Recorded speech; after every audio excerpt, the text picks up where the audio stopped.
Welcome to Iceland. I am very proud to say that my country's success story in football is a remarkable achievement from a nation with a population of just 400,000. Not only did we manage to qualify for the 2016 Euro Cup, we made it all the way to the quarterfinals after famously beating England. And things don't get any sweeter than that because we have huge respect for them. And many of our best players play for English clubs. Þetta er búið! Þetta er búið! Þetta er búið! Við erum komnir til Parísar! Við erum aldrei að fara heim! Við erum aldrei að fara heim! Sjáu þetta! Sjáu þetta! So how did our nation achieve this enormous goal to compete among the best?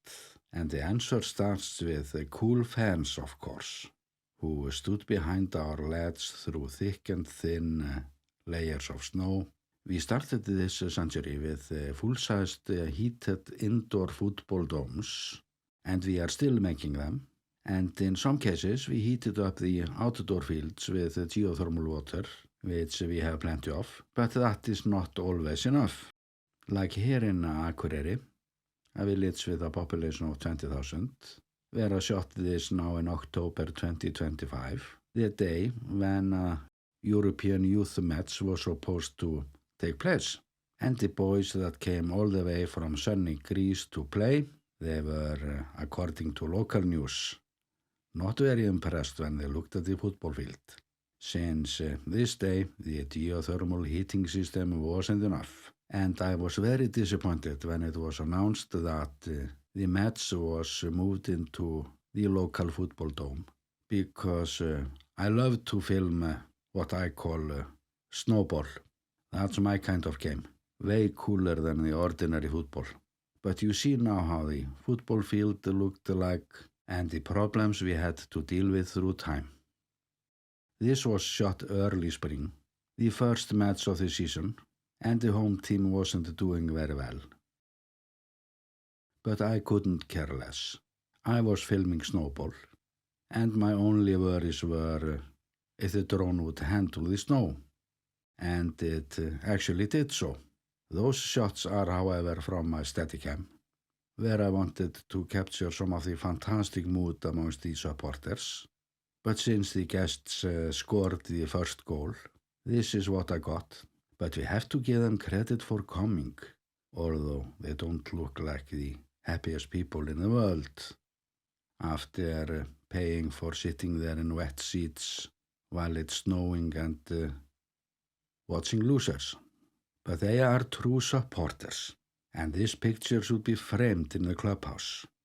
But my point is that this is how the Euro 2016 adventure started, in clubs like this and towns like this, where nearly every child is encouraged to join the club. And the football domes were this major game changer, making football practice possible all year round. But we had actually generated excellent players for decades. But to make them work together as a team, that was hopeless. And in my opinion, it had mostly to do with coaching. The Icelandic mentality was about to give our own coaches in snowball a fair chance, and often way too fair chance. And Icelanders have in general always had a problem with structure and discipline.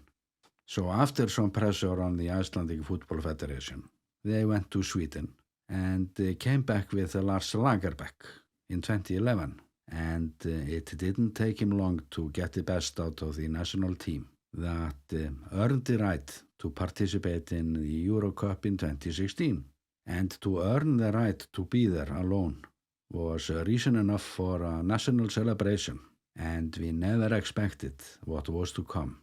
And everything turned upside down in Iceland that summer.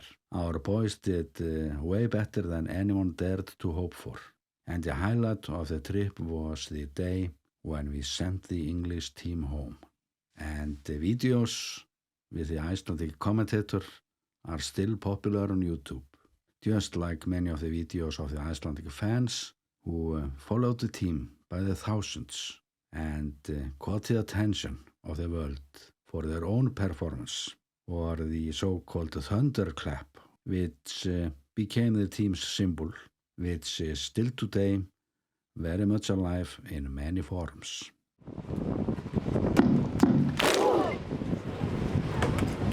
Our team ended up as the 8th best team in Europe, and it touched the mind and heart of every Icelander. So we decided to give them a good homecoming party, where we welcomed them as a world champions. The Icelandic way. We were just exploding with pride. And at this ceremony, where I was, of course, filming, we paid tribute to the football team, coaches, staff, and all the people who made this enormous adventure possible. I must say we have pretty good players, but I would like them to start with to take a step back, and I would like the whole staff to step forward.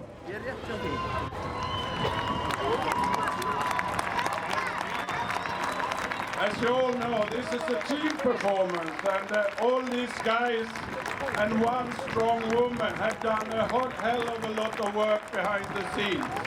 So they have a big part of that, so a big applause to them.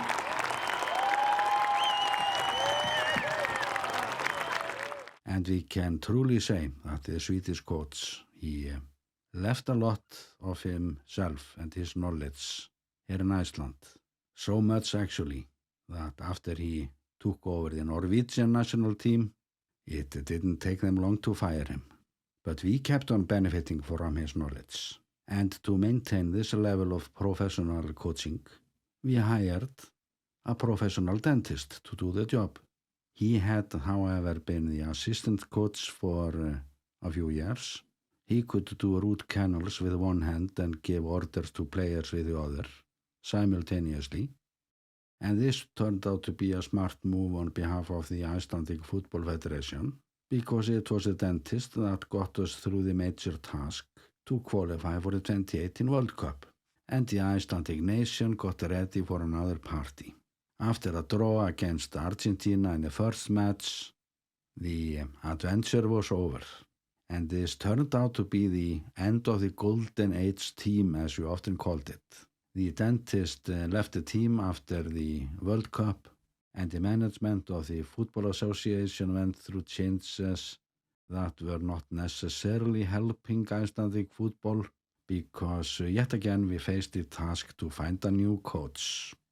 And they went back to Sweden to find an old-timer to recycle. And that didn't work out. So the Football Federation went for the old approach that we call let's give him a chance, with an Icelandic coach with very limited experience. And like all such attempts before, it failed. And things were not looking good for our team. And again they found an old-timer there and tried to recycle him. And the reason is perhaps that we are only 400,000. Our football federation is not very rich.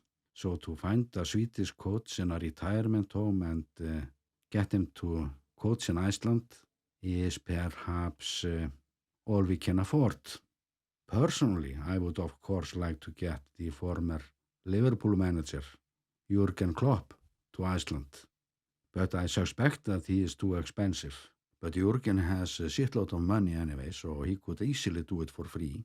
And I would like the Football Federation to just offer him the Northern Lights or something that he won't get from other clubs.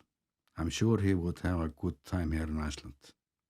So after this long chapter, 7 years, 3 coaches, we recycled the Icelandic Football Federation and got experienced people with a clear task to make Icelandic football as good as it was around 2016. And we hired yet another Icelandic coach. And although we are a bit more optimistic than we were a year ago, we are still not sure if it was the right move. And the status now is that Iceland is trying to qualify for the World Cup next year. Things could look better for us, but they could also look worse. And the stability is not what the team has been showing recently. However, What remains is the fact that it is always a great fun to be an Icelander when things go well in sports. And I'm ending this with a little sketch with subtitles made in 2016 about the thunderclap, which is in a way telling its own story about the mentality back then and now. And later on, I will make another video where I will cover the other significant sport in Iceland, handball. And until then, I am sending you best regards from the football island, Iceland.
Mánudagurinn 4. júlí var mikill gleðidagur fyrir íslensku þjóðina. Þá fjölmenntu Íslendingar á Arnarhól til að taka á móti íslenska karlalandsliðinu sem hafði staðið sig svo frábærlega á Evrópumótinu í knattspyrnu. En þetta var ekki gleðidagur fyrir alla. Já, má eiginlega segja að þetta hafi verið dagurinn sem endanlega eyðilagði líf mitt. Magnús Magnússon er Reykvíkingur sem hefur verið að takast á við erfiða reynslu tengda Evrópumótinu í knattspyrnu. Já, það var alveg æðisleg stemming og ég var algjörur rússi, sko. Og þá gerist þetta sem ég hafði hvorki heyrt né séð áður. Þetta klapp. Já, ég eiginlega bara fraus, sko. Það var ekki náð. Þessi taktur var bara eins og einhver starffræði fyrir mér, sko.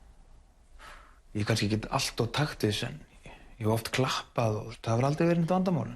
Í ammælum og svona, sko. Bara þetta klapp, ég bara fattaði ekki, sko. Og hvað gerist svo? Svo þegar leið á mótið þá er ég fann að finna fyrir kvíðaeinkennum. Tók eftir að hinir Íslendingarnir og að líta með hornauga og mér fannst ég kannski eitthvað vera trublandi, sko. Svo ég væri ekkert velkominn þarna. En svo rann það upp fyrir mér þegar breska sjónvarpið vildi fá nokkur Íslendinga til að taka klappið, sko. Einmitt. Og þá var ég bara beðinn að fara, sko. Og er ekki í mynd. Þá fór ég bara heim, sko.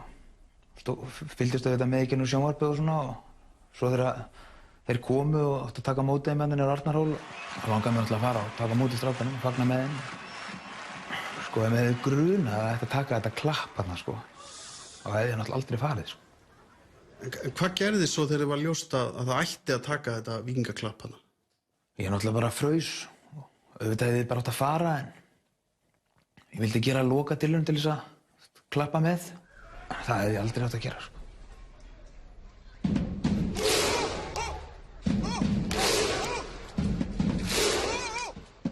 Ég var bara snúinn niður hérna og gerði fyrir óspektur á almannafæri og þá hafði einhver hringt í lögguna, sko. Og sagt að ég væri ekki í takti. En ég meina, varstu ekki bara að reyna að skemma víkingaklappið? Nei, alls ekki. Ég bara skil ekki þetta klapp.